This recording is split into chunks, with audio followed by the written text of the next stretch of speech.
guys, welcome back to the channel. This is the week you've been waiting for, because this is the week that I'm going to bring you along with me to one of my professional training sessions out at Global Canine. As you can hear, the dogs are already loaded. Storm is barking away. She's ready to go. They always get really excited when they see the equipment come out and Mom putting the pack in the back of the Jeep. They know what that means. So this week we're going to be working on a couple things. The first thing I'm working on is the frustration that I'm having with building the food drive in Storm. I've really been struggling with that. I'm having to stagger a lot of meals and skip meals to try to increase that food drive, and I'm just not having a lot of success. So that's something I want to talk to my trainer about this week. And then we're also going to be working with Fury because thanks to you guys and my 2,000 subscribers on YouTube, we are going to be doing a mock home invasion. And so we are working really hard on sharpening up those skills. And we've got our hidden sleeve, and we're going to maybe run through some of those scenarios today to increase that training and get her ready to make that video for you guys. So that's what we're doing today. Let's go.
Bam's not in here to kill me, right? Yeah. Okay.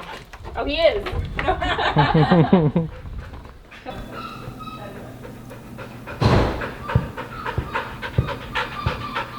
Yeah, that's a good girl. Oh, bleh. That's a good girl. That was disgusting, Fury. That was really gross. Who's here?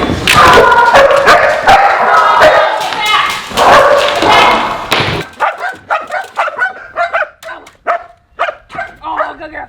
Ooh, there you go, Mama. Good girlie. Good girl. Yeah, good girl. Oh, good girl. Good girl. Good girl. Done. Easy, back up. I got it.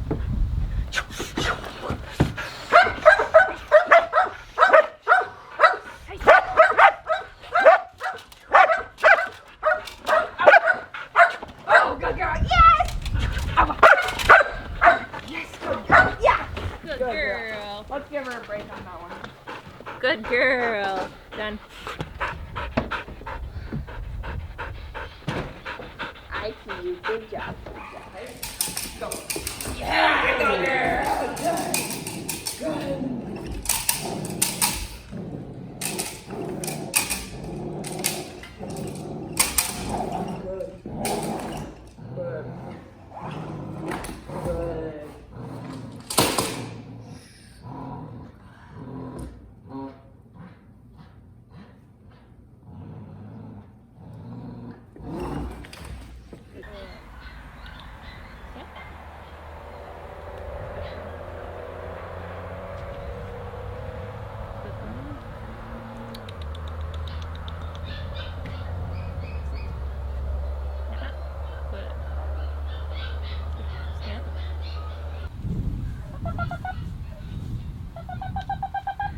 this is what I don't like. She should stay engaged.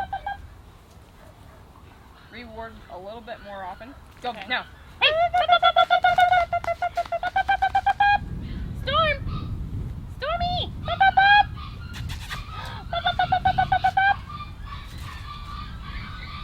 So these puppies right now are little 6-week-old Malinois. What we do here at Global Canine to help increase food drive is at 4 weeks old we start separating the mother, doing supplemental feeding with the mom, and we start feeding the puppies raw food, and everything comes from our hand. So they have the drive to, 1, be engaged with us, 2, to follow our hand, and we're building that food drive. They're starting to work for food, even if we're just chasing our hand backwards or backpedaling and having them come to us. You know, that's going to reinforce the recall a little bit. And this is how we create the food drive. At 5 weeks old, the mom is completely gone and they're eating completely from us alone. If we see they're needing a little weight, we will make them kind of work for their food, throwing food out on the ground here and there, so they're using their nose.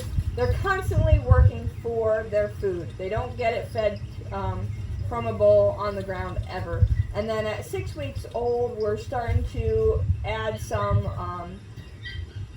wet down kibble along with the raw so that we can switch them over when they go home, making it easier for their owners. But you can see this puppy already at 6 weeks old is very engaged, has really nice food drive, and you know, it knows what it has to do to get that food, which is work. Okay. Are we ready? And shit. Okay, hold on. When did you start? Pretty young. Pretty young. Right out of the womb.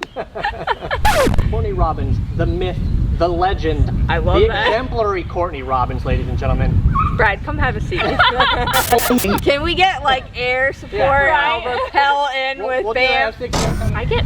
Listen, I'm the same way. I'm even. Hey everybody, welcome back to the channel. Today, as promised, I'm sitting here with Courtney Robbins. She's co-founder of Global Canine here in Franklin, Tennessee. And this has been my trainer for the last 2 years. So I really do think the world of her, and I really value her opinion, her experience, her knowledge. It's like second to none. I'm here today to discuss Storm. So some of the frustrations that I've been having with Storm are that she's really not that food motivated, and that's been an issue that I've been trying to overcome literally since I brought her home. So we've been working on trying to build that food drive, but it really hasn't been successful, and I'm actually having a conversation with Courtney about whether or not maybe I should go ahead and cut Storm loose and move on to another puppy, simply because I have the ambition to get into French ring.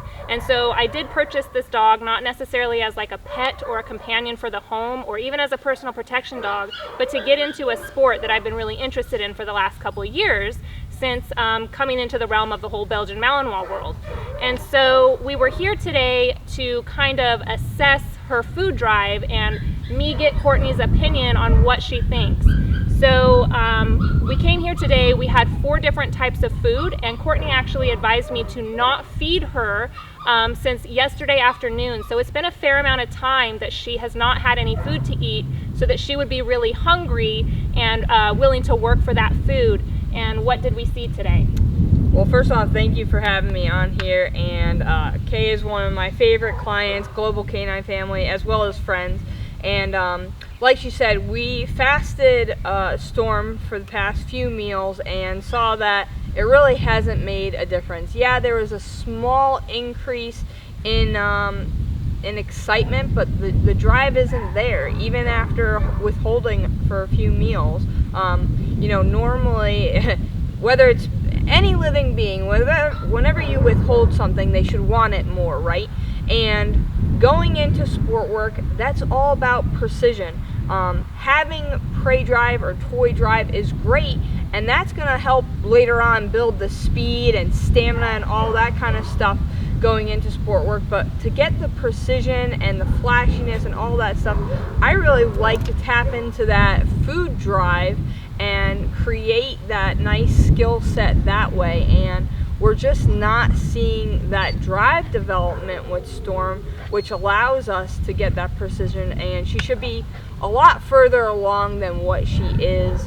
Having to skip sessions just to build food drive is slowing Storm down, slowing Kay down. She knows what she wants, which is great with an owner that's getting into sport work, because she has a goal set, you know, and maybe this dog just isn't that perfect prospect for that goal. So I back Kay 100% in moving forward or moving on to the next dog. And Storm has some great qualities. I mean, her toy drive and play drive are through the roof. She can make a great pet, personal protection dog, even dual purpose dog. But for sport work, just not the ideal candidate in my mind or for Kay's. Yeah, and I agree. And this isn't a decision that I take lightly. Obviously, I've already invested a lot of time and a lot of money in this pup. And so it's not something that I've been hasty about. It's something that we've gone back and forth about and talked about, and it's just the right decision, I think, for us at this time, to just cut her loose and move on so that I can get a dog that is going to have the drive that I need to get into the sports that I want and achieve the goals that I want to achieve long term. So I think it's just the best decision for us right now, and I absolutely appreciate all of Courtney's feedback and help in making that decision. And yeah, so stay tuned for that, because we're going to share that whole process with you as far as what does that look like, what's that going to mean for us, how do we find a good home for her, how do I go about picking a new puppy, starting that process all over again, and definitely stay tuned for all of that. So before we get into the questions, let's learn a little bit more about Courtney Robbins and how she got involved in the dog world. So Courtney, could you tell us a little about yourself? Yeah, sure. So super young, I was always involved with animals, loved animals, and it's funny, my younger sister was always allergic, so couldn't have dogs, couldn't do this, that, all the other things. So I remember, you know, being like 10 years old and walking dogs around my neighborhood for like $1 a piece. And of course, you know, everyone asks you when you're a kid, what's your dream job? And it started as a veterinarian when I could barely talk, and then it became a marine biologist working with dolphins. And then a zoologist, you know, as I got older and learned about more animals, and I actually got an experience to work with big cats for a little bit. Oh, cool. And right around the age of 15, I moved across the state of Connecticut and worked at a little doggy daycare, and you know, just started working with the dogs as well as their owners, and realized that they just took to me, and I learned how to manipulate behaviors and help problem solve issues with manners and behavior modification stuff. And I had no idea what I was teaching back then, you know. And I was 16 years old teaching my first group class to, you know, families with their pets of all different ages and breeds. And I really knew then that dogs were it for me. And I had a little Bichon Frigé at the time. And that person I got to work with started showing me protection dogs and service dogs and all different capabilities, sports like agility and frisbee and all that stuff, and doing different tricks. So eventually I went to the same dog school that she did, which was in Ohio, and they kind of broadened that spectrum of how and why and how you got the dog from A to Z and stuff like that, and how to run a business, and breaking things down from everything from puppy through advanced off-leash skills, more handicap, service dog work, scent detection, police dog training, all that kind of stuff. And while I was at that school, 9/11 happened, and I really felt a call to duty to serve my country, and I enlisted in the Connecticut National Guard as a military police officer, and for the next 3 years just did that as a weekend, you know, warrior, so to say. And I actually bought the business that I originally was working at, the doggy daycare, and ran that for a couple of years. And the recession hit, and I sold that business right in time. And then the Connecticut National Guard decided to put together the first National Guard canine unit. And I started help developing that, and we had 3 narcotic dogs, 3 explosive dogs, and a kennel master team. And for the next 7 years, I was a part of that unit as an active guard reserve and got to go on different missions, working with different government agencies, worked with some different presidents, the Pope, all that kind of stuff. And I kind of got a big head and said I wanted to go overseas, and I kept wanting to go with the military, and I just didn't get the opportunity. So my contract came up with the military, and I decided to go private contracting. So I served about 2 years over in Afghanistan, and realized I wasn't invisible, and came back and worked for another protection dog company, a really well-known protection dog company, and learned a whole new world of level of dogs, and having the same level of aggression and drive, but with this amazing amount of control. And it amazed me that these dogs were able to be in homes with other pets and children, and just, I got to travel all over with that company, and just saw some different things that I said, you know what, I think I can do this, and I have a little bit of a different way that I'd like to go about it. And I met my business partner, and shortly thereafter I moved to Tennessee, and so became Global Canine. Right. That's awesome. That's amazing. And it's actually the perfect segue into my first question, which is a lot of my viewers, I guess the question that I get the most often is, how do you incorporate Belgian Malinois into your family when you have 4 children? That's probably the #1 question I get. And so I just want to ask you, do you think that Malinois can make good family protection dogs in households that have children? Most definitely, and that goes for any breed, but again, you said Malinois in particular, and there's a huge stigma out there that's on the internet that Malinois are only for police, only for military or sport, and I've had dozens, probably in the hundreds of Malinois that go to family homes with young children, with different pets, different animals, and they're fantastic. I think genetic selection and having a really good regimen of training and control and all that stuff is a huge aspect of that, obviously, and having outlets, but I've had people in apartments or lofts with Malinois. You don't need a farm or a bunch of land that also have Malinois. If you're active and you can stimulate them both physically and mentally, a Malinois is a great fit for your family. I have an 8-year-old Malinois that I would trust to be around toddlers, infants, and as well as be able to turn that switch and be able to protect them as well, and then go right back to being sweet and being a loving pet. Right. Couldn't agree more. I also want to just kind of ask you, what is your favorite type of training to do with a dog, and why? Oh man, that's kind of a loaded question. There's so many different things I love to do with them. I really do love puppies. There's an age where they're just sponges, and I can see them thinking and developing this progression and stuff like that. I love dogs who can think on their own, and just offer different behaviors. Free shaping is a huge thing. So I would say there's more of a time frame. As far as what to teach, I love it all. I love obedience. If a dog is super smart and catches on and can just go through different stuff, I love teaching trick training. I love dogs who can provide service dog capabilities, like picking up stuff or turning on light switches and things like that, or going to get the mail. Obviously, I love the protection stuff. There's always a thrill getting bit, teaching a dog to go through any obstacle, overcome cars and things like that. So there's a lot. Yeah. So this is a question that I actually have. This is my own question, because I've always wondered this. What is the most intense real-life situation that you've ever been in with a dog?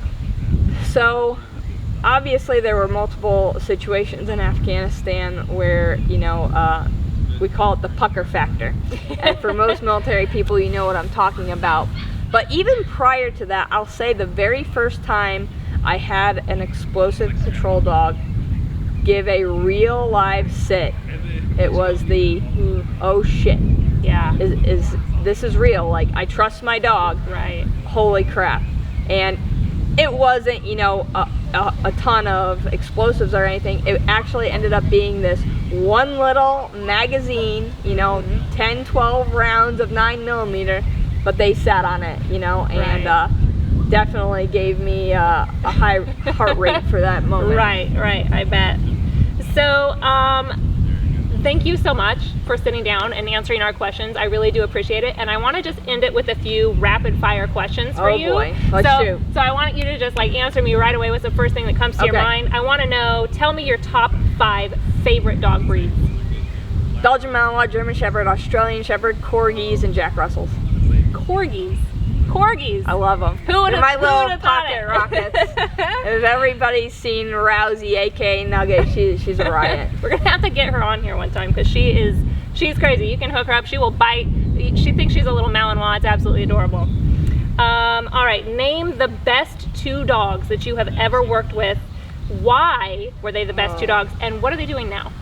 Well, of course I'm prejudiced to my own, so I would have to say Banshee and Banff, but I do want to give a little recognition to the dog I had overseas, which was Bosco. Definitely brought me out of some crazy situations. Banshee, she's my 8-year-old female. She's probably she wasn't my first Malinois, but she's my first Malinois that I've had for a long time, and just has taught me so much. Ooh, I'm gonna get emotional.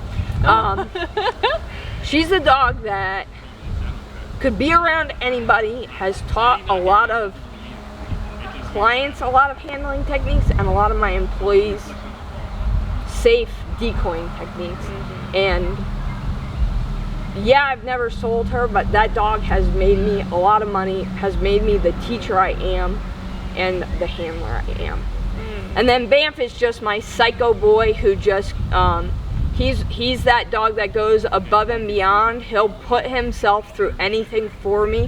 He works for me. He'll work for food, he'll work for toys, but he will work for me overall. I don't need anything, and that dog just loves me. Yeah, and if anybody has seen any footage at all of Banff and Courtney here, it is unlike anything I've ever witnessed. He's intense, and he lives up to his name. Yes, absolutely. It's one of my goals to actually work with Banff at some point in my life. I would love to be able to handle Banff and send him out. It's just something I've always wanted to do. I don't know if it'll ever happen, but it is a goal. We'll see, and if I do, I'll definitely share it with you guys.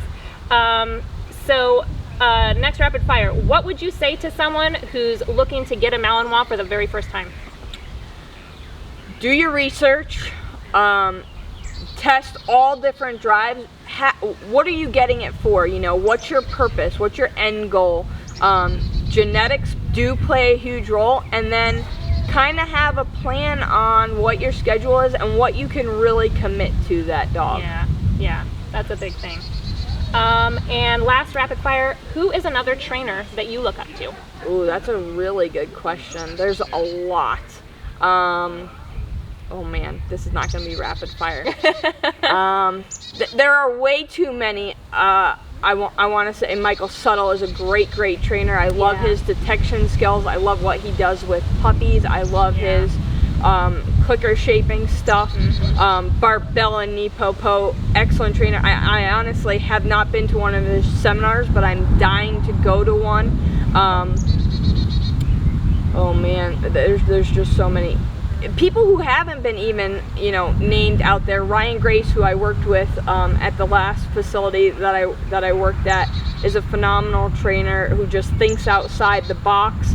Some of the people that I work with doing training with Banff for Schutzen, Diamond and Christine Hansel, absolutely fantastic.